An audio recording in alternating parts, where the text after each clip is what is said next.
We're joined by Chief Washington Correspondent and host of This Week, George Stephanopoulos. Hey, good to see you, George, this morning. Let's pick up on what Jake was saying, because just over a week ago, they had agreed to release the photos, and now the administration is saying, no, what more is behind the reversal? Well, those commanders on the ground, Commanders Petraeus, McKiernan, Odierno in Iraq, all coming in and saying, if you do this, you are going to hurt our troops. And it's a perilous time.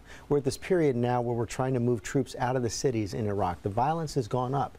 We're about to face a new offensive in Afghanistan right now, elections in Afghanistan as well, a very dangerous time. So by appealing this case right now, even if the White House doesn't win down the line, they bought themselves some time, and the president has showed he's on the side of the troops. Now, the timing of this, some folks are saying that he has given in a bit to former Vice President Dick Cheney, who's been very vocal about the administration not making us as safe as the previous administration. Let's take a look a bit at what Cheney said. Bottom line is, we'd successfully defended the nation for 7.5 years against a follow-on attack to 9/11. That was a remarkable achievement. Nobody would have thought that was possible, but it was. I believe it was possible because of the policies we had in place, which they're now dismantling.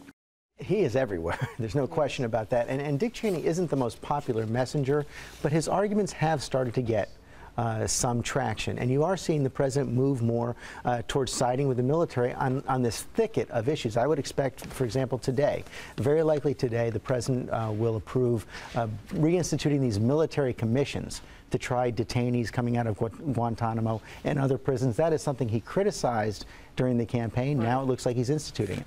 Of course, the president has a great deal on his plate, including Justice Souter, his retirement, and wanting to have somebody in place by the time the Senate goes on recess in August. Any short list, any more names that you're hearing, George? What we're getting now is that the president would like to lay out this nominee probably in this week between Memorial Day and the first week of June when he goes off to Europe. They're vetting a handful of candidates, although the White House is taking great glee in being able to say, oh, not all the candidates have been out there. It still looks like the top 3 candidates are Elena Kagan, the Solicitor General, Sonia Sotomayor, who's a federal appeals court judge in New York, Puerto Rican background, Diane Wood, another appeals court judge out of Chicago. Some of the new names being talked about right now, California Supreme Court Justice Carlos Moreno, a woman named Teresa Wynn Roseborough out of MetLife. She used to clerk for Justice Stevens, and the Homeland Security Secretary Janet Napolitano. But as I said, the White House is taking great glee in saying that there are some secrets out there that none of you know about. Some secrets out there. All right, George, thanks so much. I know you have much more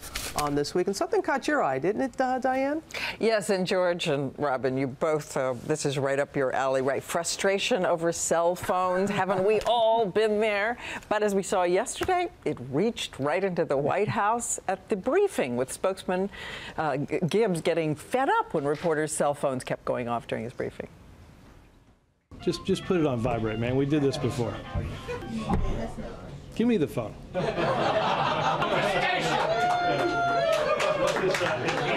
Interrogation. Wow. What is? You too? Do you want to do this too? Here, come on. Here. Cotton candy down the street. It's a circus. I don't know, Diane. I think he wanted that to happen. He was getting grilled at that briefing yesterday, and he used the cell phones as props to kind of cut down on the questioning as it was coming in. So we're not looking at a presidential executive order on cell phones coming down. I think he'll do them by remote control when he needs a break in the briefing. Not bad. Okay, thanks, George.